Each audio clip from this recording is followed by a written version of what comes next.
오래전에 한국에서 허무 개그가 유행했던 적이 있습니다.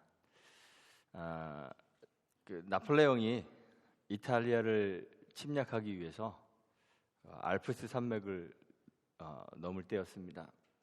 길이 없는 알프스 산맥을 수만 명의 그 군사를 이끌고 넘고 있습니다. 근데 참 불가능해 보이는 그 일을 이제 감행합니다. 나폴레옹이 군사들에게 산맥을 향해서 전진하도록 명령을 내렸습니다. 앞으로 계속 전진하다가 넘어가는 것이 이제 불가능해 보이는 그러한 험한 고지 앞에 도달했습니다. 그런데 나폴레옹은 주저하지 않고 돌격 나팔을 불었습니다. 그래서 모든 병사가 최선을 다해 전진하여서 그 고지 위에 드디어 올라섰습니다. 그 산 정상에 올라가서 나폴레옹이 한 말이 무슨 말인지 아시나요? 다 아시죠? 이 산이 아닌 게벼 그랬답니다. 이 산이 아닌 게벼. 할 수 없이 모든 병사가 다시 산을 내려갔습니다. 그래서 옆에 있는 산을 향해서 다시 전진했습니다. 또다시 넘어가는 것이 불가능해 보이는 아주 가파른 고지 앞에 도달했습니다. 그런데 나폴레옹은 또다시 돌격 나팔을 불었습니다. 모든 병사가 죽을 힘을 다해 고지를 향해 돌격했습니다. 그 산을 정복하고 나서 나폴레옹이 또다시 한 말 아시죠? 아까 그 산이 맞는 게벼 그랬대요. 이거 듣고 웃으시는 분들은 노땅이십니다. 이런 허무 개그가 한동안 유행했었습니다. 우리 주님이 말씀하시기를 소경을 인도하는 것이 얼마나 위험한 것인지 경고하신 적이 있습니다. 유대 종교 지도자들이 자기 자신들도 잘 알지 못하는 하나님과 하나님 섬기는 방법에 대해서 계속 이야기하면서 백성을 잘못된 길로 인도하는 것을 보시고 주님이 그것을 지적하시면서 그 사람들 유대의 종교 지도자들을 소경을 인도하는 자다 이렇게 말씀하셨습니다. 만일 소경을 인도하면 둘이 다 구덩이에 빠지리라 이렇게 경고하셨습니다. 그런데 사실 이러한 일들이 우리 삶의 주변에서 어처구니 없게도 심심치 않게 일어납니다. 아까 그 허무 개그 속의 나폴레옹처럼 세계 많은 나라의 지도자들이 백성들을 파라다이스로 인도한다고 선동을 합니다. 그런데 사실 대부분 다 자기들이 가고자 하는 곳이 어디인지, 자신들이 펼치고 있는 정책의 종착지가 어디인지 알고 있는 지도자는 거의 없는 것 같습니다. 그런데 그런 일이 우리 교회에서도 일어날 수 있습니다. 올해 우리 교회의 표어가 뭔지 기억나시나요?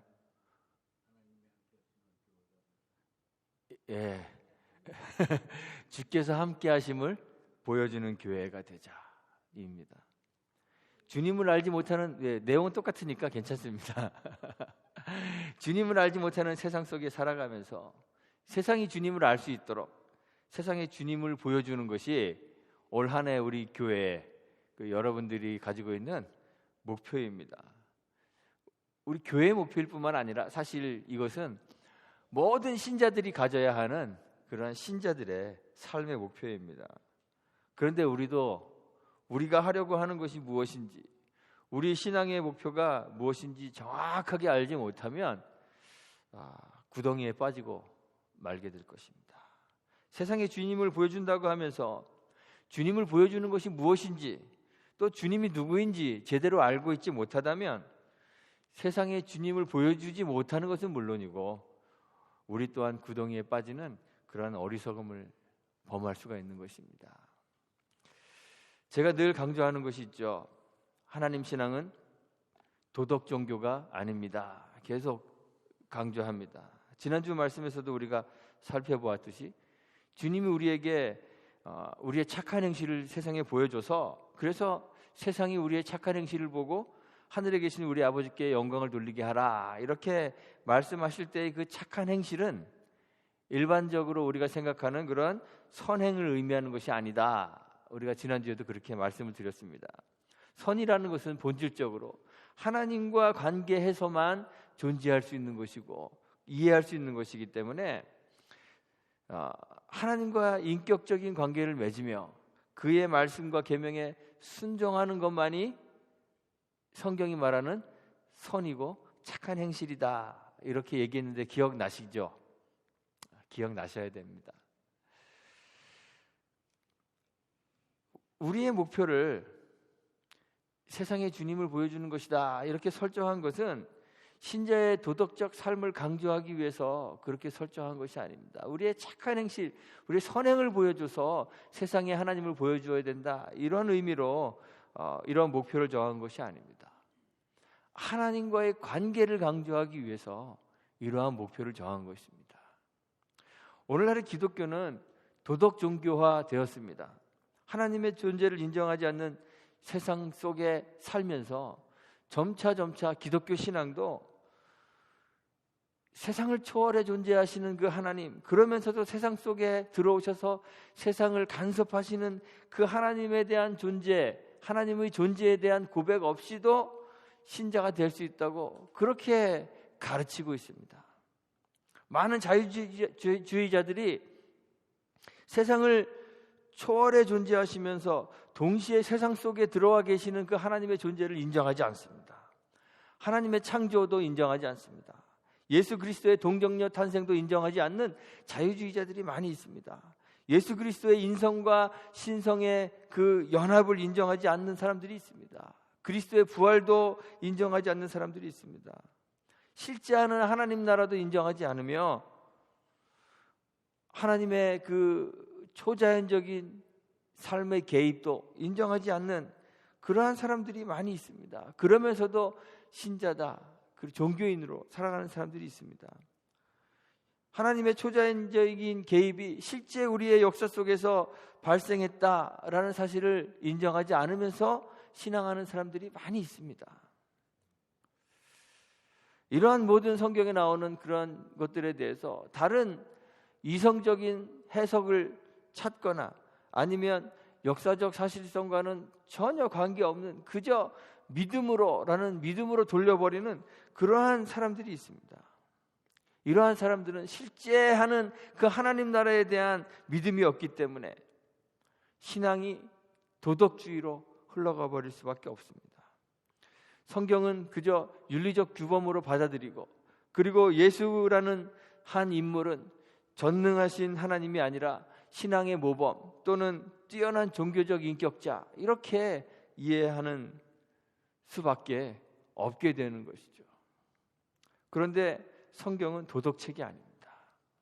물론 성경에서 우리가 이 땅에서 어떻게 살아가야 하는지, 그리스도인으로서 어떠한 삶의 방식을 가지고 살아가야 하는지 그러한 규범들을 전해주고 있습니다. 그러나 그러한 그 삶의 규범들, 우리가 어떻게 살아야 하는가 하는 그러한 도덕적 원리 원칙들이 성경의 일차적인 목적이 아닙니다. 성경은 본질적으로 하나님 계시의 책입니다. 자기 계시의 책입니다. 성경은 우리에게 일차적으로 하나님이 누구이신지, 하나님이 원하시는 것이 무엇인지, 그가 우리를 향해서 가지고 계신 계획이 무엇인지, 목적이 무엇인지, 그가 우리를 위하여 하신 일이 무엇인지, 그리고 또한 무슨 일을 하실 것인지 하나님에 대하여 이야기해 주고 있는 것입니다. 우리가 본래 죄 때문에 하나님을 볼 수도 없고 하나님을 알 수도 없고 하나님을 찾을 수도 없었는데, 하나님께서 성경을 통하여 우리에게 자기가 누구인지 알려주는 것이 책이 바로 이 성경책입니다. 그래서 우리는 성경을 통해서, 성경을 읽으면서 어떻게 살아야 할까, 이러한 적용의 문제를 매일 고민하기보다 성경을 읽을 때마다 성경 속에서 우리가 그렇게 살 수밖에 없도록 만드는 그 하나님이 과연 누구신가, 그 하나님을 알아가야 하는 것입니다. 그래서 제가 설교할 때도 그럼 어떻게 살아야 될까, 이런 거 들으려고 기대하지 마시고 하나님이 누구신지, 예수 그리스도는 어떠한 분이신지, 우리는 누구인지, 그런 것들 여러분들이 말씀 속에서 찾아가셔야 돼요. 성경의 그 첫 번째 책이 창세기인데 그 첫 번째 책의 첫 번째 장 첫 번째 절에서 하나님을 창조주로 소개하고 있습니다. 오늘 우리가 읽은 성경 말씀이죠. 태초에 하나님이 천지를 창조하시니라. 태초에 하나님이 천지를 창조하셨다는 이 창세기 1장 1절의 이 말씀은 그 이후에 기록되는 창세기 1장에 기록되고 있는 하나님의 창조의 기사들의 제목이 아닙니다. 그래서 우리가 보통 하나님 창조에 대해서 이야기하면서 첫째 날 뭘 창조하셨죠? 그러면 다 뭐라고 대답하시죠? 빛이요, 이렇게 대답하시잖아요. 그렇죠?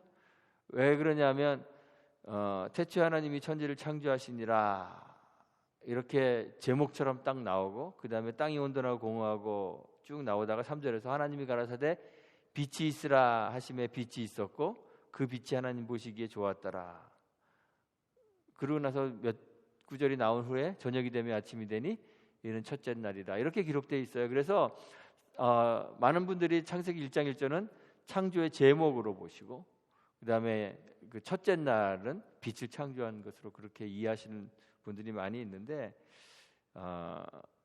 사실 이 말씀은 하나님의 실제 그 창조의 사역을, 창조 행위를 기록하고 있는 것입니다. 하나님께서 시간과 공간과 물질을 그 첫째 날 창조하십니다. 오늘날 세상은 신의 존재를 믿지 않습니다. 세상에 존재하는 모든 것들, 모든 사건들, 자연 현상들에 대해서 신을 배제하고 설명하려고 합니다. 진화론과 자연주의 철학의 영향을 받아서 생명의 기원이나 우주 또는 세상의 그 시작에 대해서 이야기할 때도, 설명할 때도 과학적으로 막 설명하다가 그렇게 이해하다가 한계에 부딪히게 되는데, 그 한계에 부딪히고 나서도 결코 하나님의 존재를 인정하려고 하지 않습니다. 창조하신 하나님의 존재를 인정하려고 하지 않습니다. 영원한 것은 오직 물질뿐이다, 이렇게 믿으면서 세상의 시작도 물질에서부터 시작됐다는 그런 자연주의적 철학을 그대로 그냥 가지고 살아갑니다. 그것으로 설명하려고 합니다. 그런데 성경이 가장 먼저 우리에게 알려주는 것은 하나님이 하늘과 땅, 시간과 공간, 존재하는 모든 것을 창조하셨고 바로 그 하나님이 창조주라는 사실, 그것을 제일 먼저 우리에게 알려줍니다. 모든 것이 존재하기 전에 실제로 존재하는 분이 계셨는데 그분이 누구일까요? 자연주의 철학에서 말하는 물질이 아니라 하나님이십니다. 모든 것이 존재하기 전에 실제로 존재하고 있던 분은 하나님 한 분이십니다. 하나님만이 스스로 존재하는 분이시고 그 외의 모든 것들은 창조주이신 그 하나님을 의존하여서만 존재하는 것입니다. 하나님이 존재하지 않으시면 다른 모든 것들도 존재할 수가 없는 것이에요. 그래서 다른 모든 것들은 하나님을 의존하여 존재한다, 우리가 그렇게 이야기하는 것입니다. 창조하시는 하나님 없이는 존재할 수 없는 것들이기 때문에 우리가 참으로 존재하는 것이 무엇인가 라고 말하면 참으로 존재하는 것 뭘까요? 하나님 한 분만 참으로 존재하는 것입니다. 그런데 하나님의 존재에 의존해서만 존재할 수 있는 이 세상이 하나님의 존재를 부인하는 것이에요. 얼마나 아이러니합니까? 우리가 세상에 하나님을 보여주기 위해서는 먼저 해야 할 것이 있습니다. 우리 눈에 보이지 않는 그 하나님 존재에 대한 확실한 믿음을 가져야 되는 것입니다. 하나님에 의해서만 존재할 수 있다는 사실을 인정하는 것이, 그것이 믿음의 첫 걸음입니다. 히브리서 11장 6절이 말하죠. 믿음 없이는 하나님을 기쁘시게 할 수 없습니다, 이렇게 얘기하면서 그 믿음의 내용이 무엇인가를 이야기하는데, 하나님께 나아가는 자는 반드시 그가 계신 것과 또한 그가 자기를 찾는 자에게 상 주시는 이심을 믿어야 할지니라 그랬습니다. 우리의 믿음의 내용이 뭡니까? 바로 그가 계시는 것입니다. 하나님의 그 존재, 참으로 존재하는 자는 하나님 한 분뿐이시라는 그 존재에 대한 믿음을 가지는 것이에요. 세상이 하나님의 존재를 부인하고 기독교 신앙을 가지고 있다 말하는 사람조차도 실제하는 하나님에 대한 믿음 없이 기독교 신앙을 가지고 있는 그러한 참 우스꽝스러운 세상 속에 저희들이 살아가고 있지만, 그 세상 속에서 우리는 가장 먼저 하나님 신앙을 가져야 돼요. 신앙은 도덕이나 윤리, 우리가 어떻게 살아야 하는가의 문제가 아닙니다. 하나님을 아는 것임을 우리가 깨달아야 합니다. 성경이 계시하는 대로 하나님을, 우리를 존재하게 하시는 그 참 존재이신 창조주 하나님으로 아는 것이 신앙의 첫 번째 길입니다. 그리고 그가 역사 안에서 섭리하시며 그에 의해서 우리가 존재하고 있다는 사실을 인정하는 것이 바로 신앙이라는 말입니다. 하나님이 그냥 저기 어딘가에 존재하실 뿐만 아니라 지금도 우리가 그의 섭리에 의해서 살아가고 있음을 믿는 것이에요. 우리의 삶 속에서 일어나는 모든 일들, 존재하는 것들이 하나님의 의존에서 존재하고 있다는 사실을 인정하는 것이에요. 제가 그 하나님은 실제로 존재하는 분이시고 다른 모든 것은 하나님을 의존해서 존재한다 그랬잖아요. 그렇죠? 그러면 그 존재라는 것은요, 이렇게 손으로 만질 수 있는 것만이 아니라 우리 안에 존재하고 있는 모든 사건, 자연 환경, 모든 그런 것들을 다 존재라고 이야기합니다. 그러면 지금 어떤 사건이 하나가 발생했어요. 존재하기 시작했어요. 그러면 그 사건은 어떻게 해서 일어난 걸까요? 우리는 세상 속에서 인과율을 따집니다. 뭐 불을 붙이니까 연기가 나고 따뜻해졌다. 인과율을 따지죠. 그런데 사실은 그 모든 존재하는 것은 무엇에 의존하여 존재한다 그랬죠? 하나님에 의해서 존재한다 그랬습니다. 그러니까 우리의 삶에서 일어나는 모든 사건들은 눈에 보이는 어떠한 그 인과율에 의해서 일어나는 것이 아니라 누구 때문에 발생하는 거예요? 하나님 때문에 발생하는 거예요. 우리 삶에서 일어나는 모든 삶의 사건들이 지금도 하나님 때문에, 하나님에 의존하여 발생하는 것입니다. 그러니까 하나님은 지금 여기에 계시나요? 계시지 않나요? 계시는 것입니다. 그 하나님을 우리가 믿는 거예요. 우리가 살아가는 삶의 길, 우리 삶에서 일어나는 모든 일, 우리의 삶 그 자체가 하나님의 계획과 간섭 안에서 일어남을 확신하면서, 그래서 지금 우리의 삶이 하나님 앞에 살아가고 있다. 코람데오라 그러죠. 그 코람데오의 삶을 사는 것이 바로 이 창조주 하나님을 인정하는 삶입니다. 다음으로 성경은요, 하나님 창조 기사를 기록하면서 하나님을 히브리어로는 엘로힘이라고 그렇게 부르고 있습니다.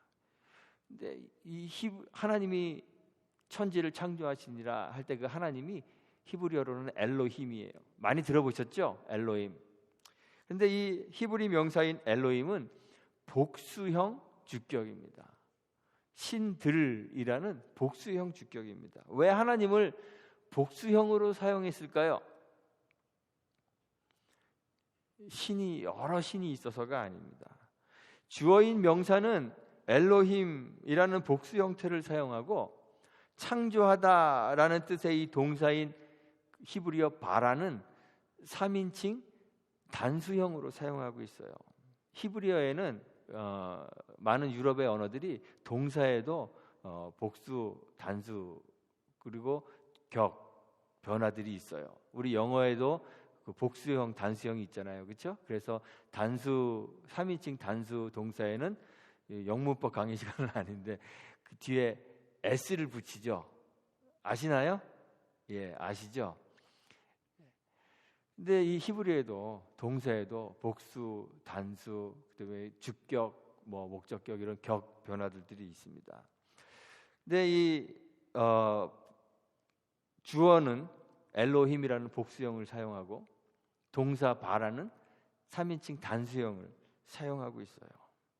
이 그 복수 주어와 단수의 그 동사를 통해서 이 성경이 우리에게 알려주는 것은 삼위일체 하나님의 그 신비를 알려주고 있습니다. 주어인 명사도 단수이고 동사도 단수이면 우리는 그 하나님에 대하여 일신론, 신 하나 한 명밖에 없다. 그래서 하나님, 성부 하나님은 신이고 그다음에 성자 하나님이나 성령 하나님은 어떤 더 열등한 존재로 생각하는 그런 일신론의 오류에 빠질 수가 있습니다. 그런데 또 주어도 복수고 동사도 복수형으로 사용하게 되면 하나님이 여러 분 계시는 그런 삼신론 또는 다신론의 오류에 빠질 수가 있습니다. 그런데 성경은 주어는 복수형으로 사용하고 동사는 단수형으로 사용함으로써 삼위일체로 존재하시는 그 하나님의 신비를 그대로 이렇게 드러내고 있는 것입니다. 하나님이 삼위일체로 존재하고 계신다는 사실은 굉장히 중요한 의미가 있습니다. 하나님이 왜 사랑이신지, 하나님의 가장 본질적인 속성이 왜 사랑인지 알게 해주는 것입니다. 삼위로 존재하시는 그 하나님, 성부 하나님, 성자 하나님, 성령 하나님, 이 세 하나님은 각각 완전하신 하나님입니다. 성부 하나님 3분의 1만 완전하고, 성자 하나님이 3분의 1 완전하고, 또 성령 하나님이 3분의 1만 완전해서 세 분이 합쳐져서 100% 완전해지는 그러한 삼위일체가 아니라 성부 하나님 완전하신 하나님이시고, 성자 하나님도 완전하신 하나님이시고, 성령 하나님도 완전한 하나님이십니다. 이 세 분은 전지전능하시고 영원무궁하시고 하나님이 가지고 계시는 그 절대적인 속성들을, 영광, 거룩, 그런 것들을 완전하게 가지는 동등하신 하나님이십니다. 그런데 이 세 분 하나님 사이에는 결코 나누거나 분리할 수 없는 그런 존재의 일치가 있어요. 완전한 교제가 있습니다. 그래서 이 세상에서는 이 삼위일체를 이렇게 비교할 만한 그러한 적당한 유비가 없습니다. 그래서 삼위일체를 설명하다 보면 잘못하면 쉽게 이단으로 빠질 수가 있습니다. 그래서 옛날에는 그 물과 얼음과 수증기 이런 것들을 설명하기도 했었는데요. 그런 설명들이 사실은 다 양태론적 이단입니다. 우리 세상 속에서는 하나님을 삼위일체를 설명할 수 있는 적절한 유비가 없어요. 그래서 아주 이것들을 설명할 때 조심하셔야 됩니다. 그래서 신비이기도 합니다. 그런데 이 삼위일체의 신비 속에 그 하나님의 완전한 사랑과 교제가 거기에 감춰져 있습니다. 그 삼위일체 하나님께서 분리할 수 없는 그러한 사랑으로 하나로 존재하시고 그 삼위일체 안에 완전한 교제가 있는 것이에요. 그래서 하나님의 속성이, 가장 근본적인 하나님의 속성이 사랑이 되는 것입니다. 하나님이 사람을 창조하시고 그 속에 하나님의 형상을 심어두실 때 바로 이 사랑과 교제의 가장 근본적인 하나님의 속성을 공유하게 만들어 주신 거예요. 그래서 우리가 그 하나님의 형상을 가졌기 때문에, 하나님의 형상에 따라 창조되었기 때문에 우리가 하나님과 교제하고 사랑을 나눌 수 있게 되는 것입니다. 또한 하나님의 형상을 가진 우리 형제 자매들끼리 서로 교제하고 사랑할 수 있게 되는 것이에요. 하나님 자기 계시의 책인 이 첫 번째 그 책의 창세기 첫 머리에서 창조주로 계시하신 그 하나님이 자기 자신을 삼위일체로 계시하고 계시는 거예요. 그 하나님의 속성을 공유한 우리들이 하나님의 존재에 의존해서 살아갈 뿐만 아니라 그 하나님과 무엇하며 살아가야 된다는 거예요? 친밀한 교제, 하나님과 사랑하며 살아가야 함을, 해야 함을 성경이 창세기 1장 1절이 우리에게 알려주고 있는 것입니다. 하나님 신앙은 교제로 설명할 수 있습니다. 하나님과 분리할 수 없는 관계 속으로 들어가는 것이 신앙입니다. 사람들이 교회에 대해서 이렇게 묻습니다. 그리 도덕적이지도 않고 약점이 많은 그리스도인들과 우리 교회들을 보면서 사람들이 이런 불만들을 얘기해요. 세상에 착한 사람들이 얼마나 많은데 착하지도 않고 도덕적이지도 않은 저 예수 믿는 사람들이 구원을 받아야 되느냐고 그렇게 이야기하는 사람들이 있습니다. 그런데 그렇습니다. 왜 그러냐면 하나님이 우리의 아버지이시기 때문에 그렇습니다. 신앙의 본질은 관계와 교제입니다. 그런데 우리의 삶을 보면 그러한 신앙의 유비들이 참 많이 있습니다. 우리 가운데 누구도 착하고 공부 잘하고 인사성 밝은 옆집 자식에게 자기의 재산을 물려주는 사람 있을까요? 없습니다. 옆집 자식이 아무리 착하고 인사성도 밝고 공부도 잘하고 똑똑해도 옆집 자식에게 유산 물려주는 것을 당연하다고 생각하는 사람은 없습니다. 못돼 먹고 말도 무지하게 안 듣고 공부도 지지리도 못하고 집에 들어오면 인사도 안 하고 문 쾅 닫고 자기 방으로 싹 들어가 버리는, 그래서 그냥 생각만 하면 속상하고 화나는 자식이라도 그 자식을 사랑하고 안타까워하고 기꺼이 자기의 모든 것을 그 자식에게 물려주는 것을 사람들은 당연하게 생각하는 거예요. 왜일까요? 자식이기 때문에 그렇습니다. 그 관계 때문에 그렇습니다. 신앙이 그런 것입니다.